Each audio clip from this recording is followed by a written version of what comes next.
Alright, so we're doing this again. A month ago, I made a video that was revisiting my Tower Raiders story. I believe I covered that it was based off of a minigame from Minecraft that I play a lot, and I got really inspired by it and by the idea of it that I made some teams for it. And it went by this, like, it has this whole elaborate system. Like if I were to make any of my stories into a comic, it'd probably not be this one because I think this worked a lot better as like something animated and I don't animate. But anyways, here is the first team that I ever created. I think I called this the Copper League. So this would be on the Copper League, which are basically like the babiest of babies of all the teams. So you're gonna be seeing like some of the first characters that I ever created when I first discovered like Webtoon and started drawing actual humans and like creating characters that were human that had like an elaborate story to them.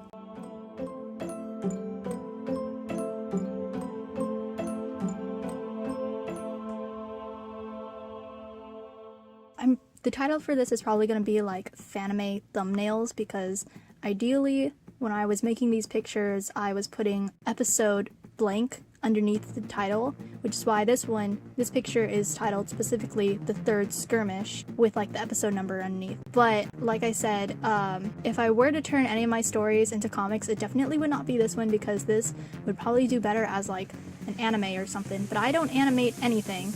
And I can't just sit down and animate stuff and complete it. This is going nowhere. These two characters are the tanks of the team, and tanks are basically like offenders or defenders that can take in a lot of hit without like dying really quickly. And in this one, also in this world, if you die, you respawn. So just know that like they have like a technology that will help you respawn.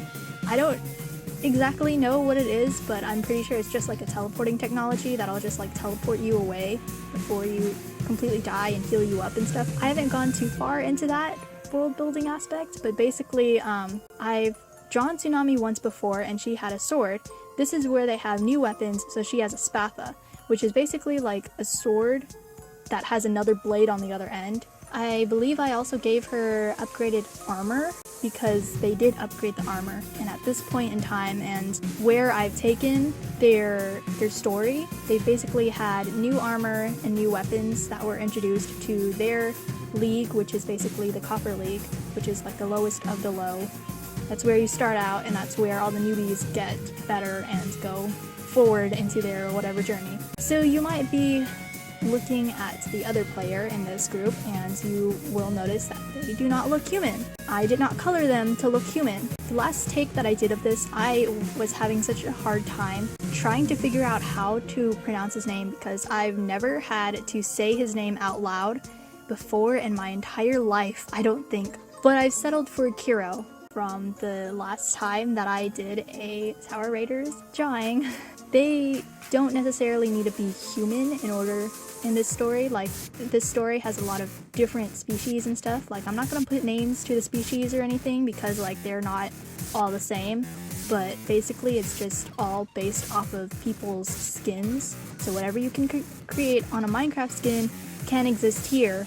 Kyro, of course, is humanoid, but not quite human. His previous weapon was a mace. You know Sugalite from Steven Universe, and her weapon was kind of like a whip that had like this weight at the end.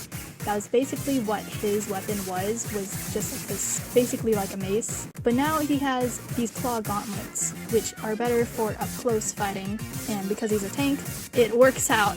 Also, for some reason, I decided to make the background of this one just red and blue and like really bright colors because the two characters have a color palette of black, red, and blue. Sunami is blue, Kyro is red, and then they both have black aspects to them. They don't stand out enough, which I kind of regret not editing. Anyways, this is also just to like represent the two sides because there's two teams when you play the minigame. And that's the red and the blue side, and they both have different names, so like Team Solar and Team Proton. It kind of goes together.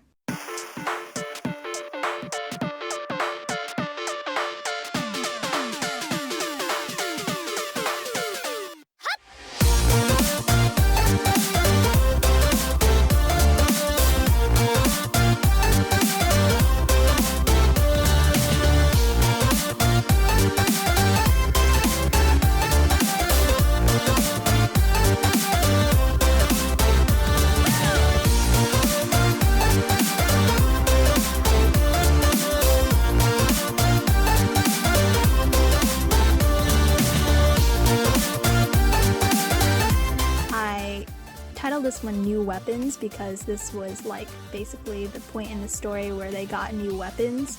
And so these are two characters, Cora, and I believe his name is, oh god, what's his name? Shoot, I don't know his name. Oh, I just like straight up forgot. Cora and Braiden, there we go. Anyways, I had came up with this name before and I did not know that it was an actual legit name. And so he kind of just like has this surfer dude vibe to me. And I think that's what I initially went for, was like surfer dude in like sweatbands. So usually he'd be like an offender or like a defender, and he has a sword usually. But now he's got bladed tonfas. And like ideally you're not gonna be killing, or like in reality you're not gonna be killing anybody with a blunt weapon. It take too long, and this game is kind of like a fast-paced game. You only got like 20 minutes to play this game, so it's better just to have like a bladed thing that can cut through people and easily eliminate them, basically. So the tonfas are bladed, and for Cora, she's usually an archer, which is why she has gloves, but these are not her archer gloves. The archer gloves actually look a little bit different, and she has, I believe those are bronze knuckles or iron knuckles. I don't know what it's called. I don't know, but it's like those rings that you wear. They're illegal here, but basically you wear those and then you like beat up people and you can cut them up and stuff like that. Technically, because she's gonna be doing like archer stuff, she really does not need like a bladed weapon because she's gonna be high up. So the chances of her being jumped are not that high, especially with like her accompanying a lot of the offenders and defenders to protect their base. So really she only needs something that will pack a bit more punch in when she does need to go into close combat, which is why I gave her those, I'm gonna call them iron knuckles, but I'm pretty sure that's incorrect, but yeah. The first one that I did, I put them in a yellow and blue background with like feathers and rose petals to symbolize the two of them. But I realized that is really bright, and also at some point I also decided that I was gonna put Braiden in blue camo because the green was just giving me Shaggy vibes. But yeah, so then I changed it because I realized it was kind of bright. It didn't really make too much sense with where they were. And surprisingly, the lighting situation with the new background that I put works pretty well.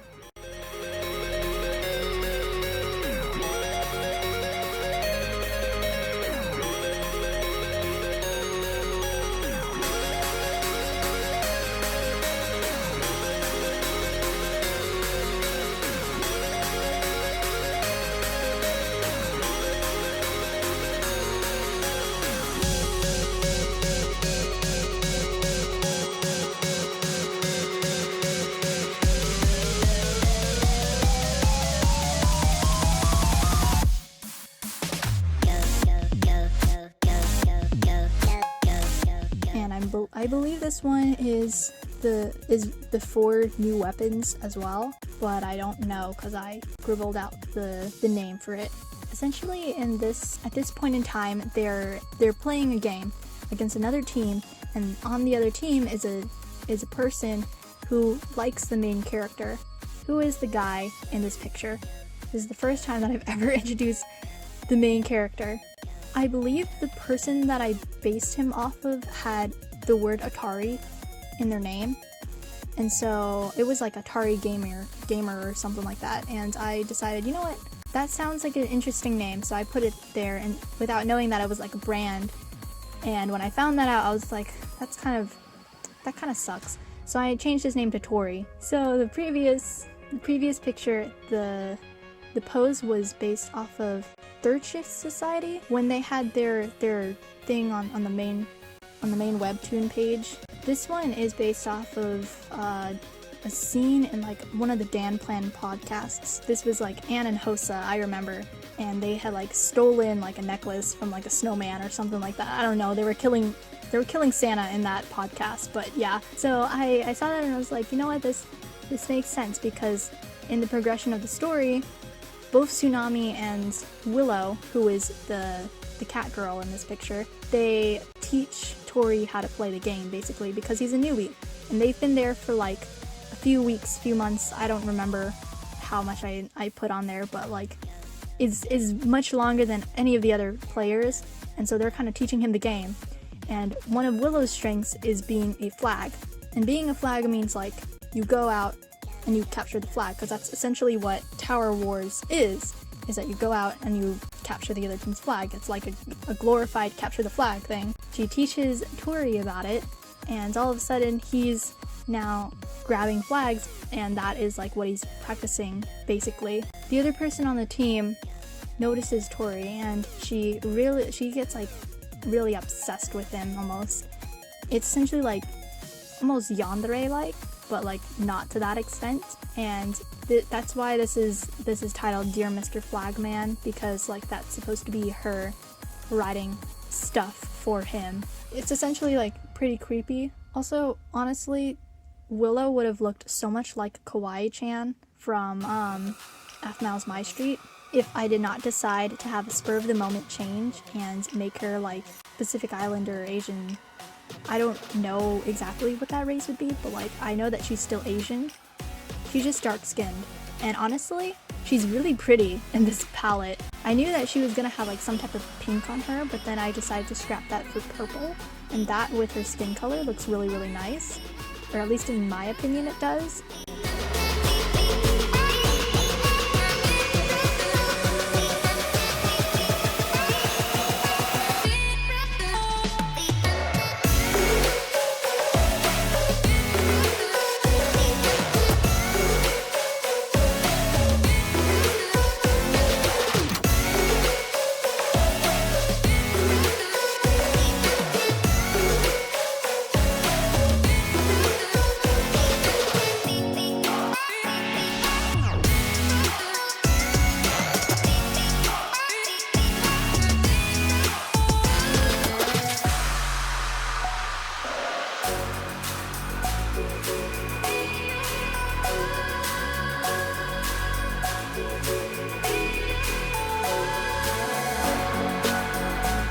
Those are my characters. This is the first time in a really long time that I've done narration like this. I haven't done this in a while, so that's why this probably sucks. Anyways, bye.